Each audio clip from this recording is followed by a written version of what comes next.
ამერიკის სახელმწიფო დეპარტამენტმა მსოფლიოს ქვეყნებში ადამიანის უფლებების შესახებ 2024 წლის ანგარიში გამოაქვეყნა, რომელშიც საქართველოში ადამიანის უფლებების მდგომარეობის შესახებაც არის საუბარი. ანგარიში ნათქვამია, 2024 წელს საქართველოში ადამიანის უფლებების მნიშვნელოვანი ნეგატიური განვითარების ფაქტები მოიცავდა ეგრეთ წოდებულ უცხოური გავლენის გამჭველობის კანონის ძალაში შესვლას, რომელიც სანდო არასამთავრობო ორგანიზაციების განცხადებით ზღუდავდა გამოხატვისა და ასოციაციის თავისუფლებას. დოკუმენტში ასევე ნახსენებია ოჯახური ღირებულებებისა და არასრულწლოვანთა დაცვის შესახებ კანონი, რომელიც ანგარიშის თანახმად გამოხატვის გარკვეულ ფორმებს კრიმინალიზაციას უწევდა.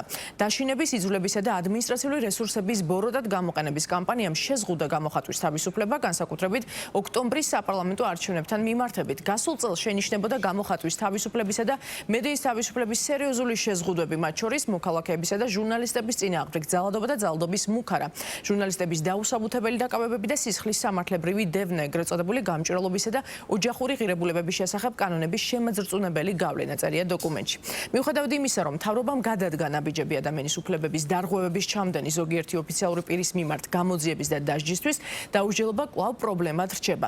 სახელმწიფო დეპარტამენტის განცხადებით, მედიის თავისუფლების 30-ზე მეტი დარღვევა მოხდა 26 ოქტომბრის არჩევნების პერიოდში, ასევე ანგარიშში აღწერილია 7 დეკემბერს მომხდარის შემთხვევა. 30-ზე მეტი ტიტუშკა გაუსწორდა დემონსტრანტებს, შემდეგ კი თავს დაესხნენ TV პირველი ჟურნალისტსა და ოპერატორს, რომლებიც მათ იღებდნენ. ანგარიშის თანახმად ნოემბრის ბოლოსა და დეკემბერში მდგომარეობა გაუარესდა. ხელისუფლების წარმომადგენლები ან უცნობი პირები, რომლებიც სავარაუდოდ მმართველი პარტიის დავალებით მოქმედებდნენ, ძალადობრივად დაესხნენ თავს მედიის ათობით თანამშრომელს, რომელიც საპროტესტო აქციებს აშუქებდა. აქციების 450 მონაწილე დააკავეს ადმინისტრაციული დარღვევების კოდექსის საფუძველზე, წერია ანგარიშში. გარდა ამისა, დოკუმენტში საუბარია ოკუპირებულ რეგიონში არსებულ რთულ ვითარებაზეც. სახელმწიფო დეპარტამენტის ანგარიშს გამოხმაურება მოყვა თბილისში. ტრამპის ადმინისტრაციის დროს ეს არის პირველი ანგარიში, სადაც უკიდურესად კრიტიკული გზავნილებია ქართული ოცნების მიმართ, საუბარია ძალადობაზე, საუბარია მედიის მიმართ განხორციელებულ უპრეცედენტო ზეწოლაზე, რაც ჩემი აზრით პირდაპირ აჩქარებს მეგობარი აქტის მიღების პროცესს. ეს კიდევ ერთხელ ადასტურებს, რომ ქართულ ოცნებას არც დონალდ ტრამპის ადმინისტრაციასთან არ აქვს არავითარი შანსი რაიმე სახით ვითარების ნორმალიზების ან ლეგიტიმაციის მიღების. ტრამპის ადმინისტრაციის პირველი ანგარიში ადამიანის უფლებებზე ფაქტიურად მიწის მიყრაა ქართული ოცნების არალეგიტიმურ რეჟიმზე, რომელიც მთელი მსოფლიოს მასშტაბით მათხოვრობს ლეგიტიმაციას, მაგრამ ვერსად ვერ პოულობს მას.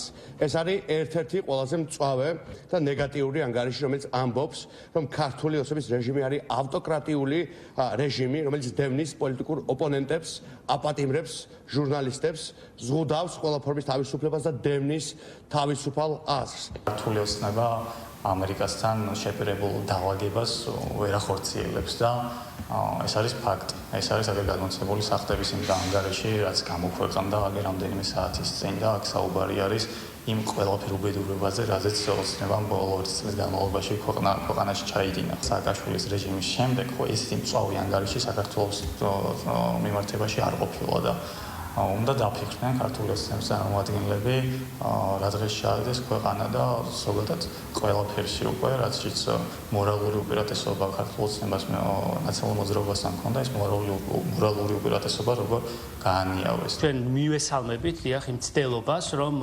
მაქსიმალურად ესე იგი პოლიტიკური მდგენელი, პოლიტიკურად და პოლიტიკურად მოტივირებული არ იყოს გავსი ანგარიშები და ჩვენ თუ შევადარებთ წინა წლების ანგარიშებს, ამ მხრივ არის ბევრად გაუმჯობესებული და ბევრად უკეთესი ანგარიში წინა წლებთან შედარებით. თუმცა კიდევ ერთხელ ჩვენ ნახეთ არაერთი მონაკვეთი, არაერთი კომპონენტი, რომელიც ეფუძნება მხოლოდ და მხოლოდ აღქმებს და შთაბეჭდილებებს და სწორედ ამიტომ ჩვენ ვთხოვთ, რომ მაქსიმალურად ფაქტების საფუძველზე და ფაქტების საფუძველზე გააკეთონ შეფასებები და ამ ნაწილში ჩვენ მზად ვართ მათთან თანამშრომლობის. არ აქვს მნიშვნელობა, რომელი ანგარიში იქნება, ან რა გარნახით იქნება ეს ანგარიში, ვისი გარნახით დაწერილი, როდესაც მედიაზე საუბრობ საქართველოში და აი მე კუთხით მედიის შეზღუდვაზე გაქვს საუბარი, უბრალოდ ღიმილის მომგვრელია ეს ყველაფერი, როდესაც შენ იმ სტანდარტებს უახლოებ მედია სივრცეს, რომელიც სტანდარტის არის ოქროს სტანდარტად ცნობილი მთელ მსოფლიოში,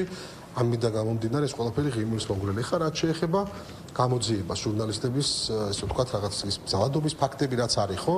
რაც არის, ესე ვთქვათ, ნახსენები, თუ არის ყველაფერი ნახსენები, არაერთხელ გვითხოვს, რომ ნებისმიერ ფაქტთან, რომელიც არის, არ აქვს მნიშვნელობა ჟურნალისტი იქნება ჩვენ კაფეო მესიჯია რომ არ აქვს მნიშვნელობა ჟურნალისტია თუ რომელი დარგის წარმომადგენელია როდესაც ფიქსირდება რაიმე კუთხით სამართალდამღება ეს სამართალდამღება ჩვენს ქვეყანაში იქნება გამოძიებული და სამართალდამღები იქნება პასუხისმგებაში მიცემული